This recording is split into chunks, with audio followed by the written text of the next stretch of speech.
अस्सलाम वालेकुम जनाब, कैसे हैं आप लोग। उम्मीद है कि आप लोग अच्छे होंगे। ये एक दिन रेसिपी और एक दिन व्लॉग का कुछ मुझे समझ में नहीं आ रहा। आप लोग मुझे बताएं कि ये मैं सही कर रही हूँ या नहीं।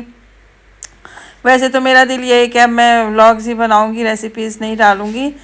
और ये हमारा हो रहा था सुबह का नाश्ता। और देसी लोग हैं तो देसी ही नाश्ता करते हैं। पापे हो गए, चाय हो गई।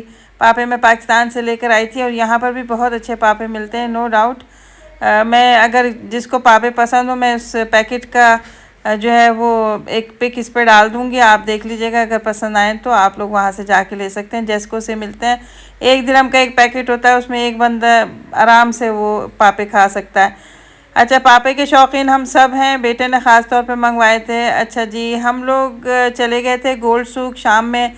आप ही ने बोला था मुझे चेन और लॉकेट दिला दें। बहुत ढूंढा, अंदर वीडियोस इसलिए नहीं बना सके हम लोग के उन्होंने बनाने नहीं दिए। अव्वल तो उन्होंने कुछ कहा नहीं, लेकिन जाहिर सी बात है कि बुरा लगता है कि कोई मना करे, तो इसलिए हम लोगों ने बाहर बाहर जो शोकेसेस में, शोरूम्स में जो ये रखे हुए थे गोल्ड, हमने बोला कि इसको हम ज़रा इसकी वीडियो बना लेते हैं बस। और बहुत खूबसूरत गोल्ड है, महंगा भी बहुत हुआ है। लेकिन कुछ आप ही को पसंद नहीं आया और देर भी हो रही थी, हस्बैंड के घर आने का टाइम हो गया था, तो हमने बोला कि फुर्सत से इंशाल्लाह आके फिर देखेंगे। हमारी ख़ास दुकानें हैं जहाँ हम जाते हैं। जे ज्वेलर्स है, JH ज्वेलर्स है, ठीक है, यरमूक ज्वेलर्स है, और बस ये 3-4 हैं जहाँ से हम ज़्यादातर ख़रीदारी करते हैं। वैसे तो गोल्ड दुबई से ही ख़रीदते हैं, लेकिन अगर यहाँ से शारजा से ख़रीदना हो तो ये सूक़ुल मरकज़ी है, यानी गोल्ड सूक जिसे बोलते हैं, जो इंजन की तरह से बना हुआ है, रेल की तरह से बना हुआ है। इन्होंने बहुत अच्छा, यहाँ पे तो फ़िश मार्केट भी ऐसी इन्होंने खूबसूरत बनाई हुई, ऐसा लगता है कि बस सोने की दुकानें हैं अंदर। आप देखें कि वहाँ पे फ़िश बिकती है और वहाँ पे बिल्कुल फ़िश की स्मेल नहीं होती। बस सबके लिए दुआएं निकलती हैं जिन्होंने इतना मुल्क अपना साफ़ रखा हुआ है। और हम भी दुआ करते हैं कि अल्लाह ताला हमारे मुल्क को भी ऐसे ही हुक्मरान अता करे, ऐसे ही लोग अता करे जो अपने मुल्क का ख्याल रखें। बस परवरदिगार सबको अपने हिफ्ज़ व मान में रखे जी। बच्चों का बहुत ज़्यादा ख्याल रखा करें। अक्सर हम देखते भी हैं, पढ़ते भी हैं, कभी किसी का बच्चा पाकिस्तान में थी तो सुनने को मिल रहा था, मस्जिदों में ऐलान हो रहे थे कि फ़लाँ गुम गया, फ़लाँ गुम गया। बस बच्चों का बहुत ध्यान रखा करें, ठीक है। आँख उसकी देर होती है, आँख हटाने की देर होती है कि बच्चे कुछ ना कुछ जो है वो गड़बड़ कर देते हैं। बस यही इसी दुआ के साथ जो है वो मैं आप लोगों से कह रही हूँ कि बच्चों का बहुत ख्याल रखा करें। मुझे किसी ने कॉल की, बहुत सारे लोगों के पास मेरे नंबर हैं, शायद वो कमेंट में नहीं बात करना चाहते, जो वो मुझे कॉल करके कह लेते हैं।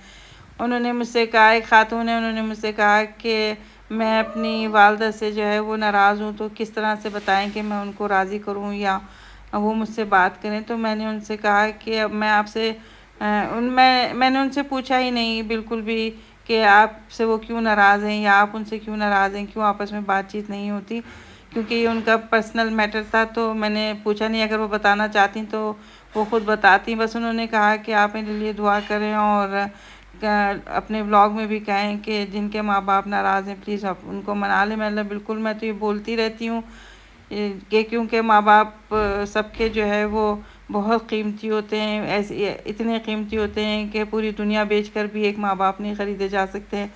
तो मैंने उनको कहा कि आप कोशिश करें अपनी अम्मा को राज़ी रखने के लिए, करने के लिए। तो उन्होंने बोला ठीक है, मुझे बताएं कि मैं कैसे मान लूँ। उनको कोई गिफ्ट दें, उनके पास जाएं, उनसे मिलें, उनसे प्यार करें, अपनी माँ, अपने गलतियों की उनसे माफ़ी मांगें, चाहे पैर पकड़ के ही क्यों ना मांगनी पड़े, वो माँ हैं, ठीक है। हमारी कोई इज़्ज़त, कोई वैल्यू नहीं है उनके आगे कि हम बोलें कि नहीं हमारा जो है वो ईगो हर्ट होता है तो हम माफ़ी क्यों मांगें या हम ऐसी बात क्यों करें।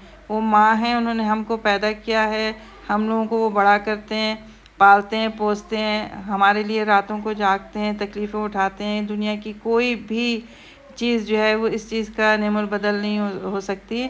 जल्दी जल्दी से मैं आपको बताती हूँ कि मैं कल परसों ही एक हदीस सुन रही थी कि एक आदमी जो है वो रसूल पाक के पास आया। उसने बोला कि मैं 20 साल से अपनी माँ की बहुत खिदमत कर रहा हूँ, और तो क्या मैंने अपनी माँ की जो उसने तकलीफ़ें उठाई उसका बदला दे दिया। तो रसूल पाक ने फरमाया कि तुमने 20 साल क्या तुम सारी ज़िंदगी ता क़यामत भी अपनी माँ की खिदमत करते रहो, तब भी तुम उसकी एक एक वो दर्द जो वो उठाती है, तकलीफ़ बर्दाश्त करती है जब बच्चा पैदा होने वाला होता है, उसका तुम बदला नहीं दे सकते।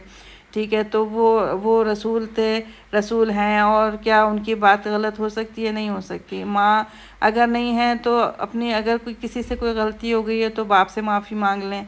ठीक है, और माँ बाप दोनों नहीं हैं तो खालाओं से अपनी माँ की तरह अपनी माँ को याद करके माफ़ी मांग लें। खालाएँ नहीं हैं तो फूफियों से मांग लें। ये मैं नहीं कह रही, मैंने जो किताबों में पढ़ा है मैं उसी के बारे में आपको बता रही हूँ। ठीक है, इसी तरह से होता है, और माफ़ी मांगने से कोई छोटा बड़ा नहीं हो जाता, बिल्कुल भी, बल्कि दिल हल्के हो जाते हैं और दिल खुश हो जाते हैं। बहरहाल ये तो थी वो बातें, और हम सबको चाहिए हमसे जो नाराज़ है उसको राज़ी कर लें। ठीक है, जो भी नाराज़ है, चाहे वो बहन भाई हैं, माँ बाप हैं, चचा हैं, फूफियाँ हैं, उनको हमको राज़ी करना चाहिए। हाँ, कोई ऐसी बात हो गई हो जो बिल्कुल ही जो है वो दरगुजर नहीं की जा सकती हो, तो फिर ठीक है, बंदा जो है वो चुप करके बैठ जाता है। लेकिन अगर जहाँ माफ़ी तलाफ़ी हो सकती है वहाँ कर लेनी चाहिए। अच्छा जी, ये तो उनकी बात रही, मैंने उनका मैसेज था कन्वे कर दिया। ठीक है, आगे पहुंचा दिया। आप लोग सब जो जिससे नाराज़ है, कोशिश करें कि अगर गुंजाइश निकलती है तो प्लीज़ जो है वो माफ़ी भी मांगें, और अगर आप किसी से नाराज़ हैं तो उनको माफ़ भी कर दें। अच्छा जी, यहाँ से हम लोग चले गए थे मेगा मॉल, वहाँ से मुझे पैसे निकालने थे मशीन से। तो यहाँ से एक कस्टर्ड, ये जो मैंने आपको अभी थोड़ी देर पहले दिखाया, कस्टर्ड बन्स मिलते हैं, बहुत मज़े के होते हैं, शाम की चाय के साथ या सुबह में नाश्ते के लिए एक बंदा खा ले सारा दिन, मतलब पेट भरा रहता है। यहाँ से हमने थोड़ी सी जो ज़रूरत की चीज़ें थी उसकी शॉपिंग की, और ये रात के बज रहे थे कोई 4 बज रहे थे। हम लोग, पता है, रात के राही हैं, हम लोग निकल पड़ते हैं, भले मियाँ भी डांटें, हम लोग आके बताते हैं कि हम लोग जो है वो गए थे। हम पहले बताएं तो मना कर देते हैं, जाने नहीं देते हैं, इसलिए हम लोग घूम फिर के आके बताते हैं कि हम लोग जो है वो ये काम करके आ गए। हमारे मियाँ का शुरू से ही यही है कि करके आ जाओ काम, तो कोई कुछ भी नहीं बोलेंगे, या करने से पहले पूछ लो तो फ़ौरन मना कर देते हैं। तो बेहतर ये है कि ना बताया जाए और आके बताया जाए, तो हम तो यही करते हैं बहरहाल। अच्छा जी, उसके बाद जो है वो हम लोग अपने घर की तरफ निकल पड़े थे, ये सामान रख रहे थे गाड़ी में। भूख भी लग रही थी, हमने बोला था क्या खाएं, अब घर जाके कुछ खाते हैं, ये रास्ते से ले लेते हैं। रास्ते से अब कुछ मिलने वाला नहीं था, बंद हो चुका था सब कुछ। बहरहाल हमने बोला कि घर का ही सफ़र करते हैं, वहाँ जाके देखते हैं कि क्या खाते हैं। आप ही आजकल बना रही है वो टॉर्टिलास का, जो हम लोग सिनेमा अक्सर लोग जाते हैं फ़िल्म देखने के लिए, तो वहाँ मिलते हैं ना, वो क्या बोलते हैं उनको, भूल गई मैं। ठीक है, वो तो आप ही ने घर आके वो बना लिए थे, उसकी वीडियो नहीं बनाई, जल्दी इतनी थी, भूख इतनी लग रही थी। ठीक है, आप लोगों को अगर मेरा व्लॉग पसंद आता हो तो प्लीज़ इसको लाइक कीजिए, शेयर कीजिए, सब्सक्राइब कीजिए। और अगर आप लोगों को गोल्ड सूक और देखना है, अंदर से दुकानें देखनी हैं, और क्या चीज़ आप लोगों को गोल्ड सूक में देखनी है, तो प्लीज़ मुझे ज़रूर बताएं। मैं दोबारा से जाऊंगी थर्सडे को, तो फिर मैं दोबारा से वीडियो बना लूँगी। चलिए, अपना ढेर सारा ख्याल रखें। अल्लाह हाफिज़।